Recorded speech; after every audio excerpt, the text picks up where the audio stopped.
ஒரு சின்ன கிராமத்துல ஒரு பெரிய ஆலமரம் இருந்துச்சு. அந்த கிராமத்துல இருக்கிறவங்களுக்கு அந்த மரம் நிழலையும் அமைதியும் கொடுத்துச்சு.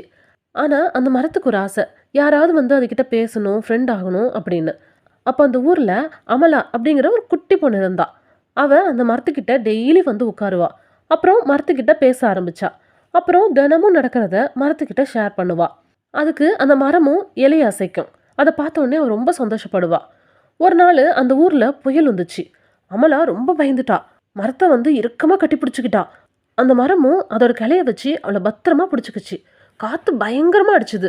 ஆனா அவளுக்கு ஒரு காயமும் படல. அப்புறம் புயல் எல்லாம் போனதுக்கு அப்புறம் அமலா அந்த மரத்தை பார்த்து, ரொம்ப நன்றி, நீ தான் என்னோட நல்ல நண்பன் அப்படின்னு சொன்னா.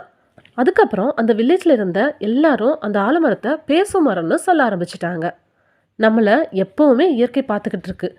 நாம அதை பத்திரமா பார்த்துக்கிட்டா நம்மளையும் அது பத்திரமா பார்த்துக்கும். தேங்க்யூ.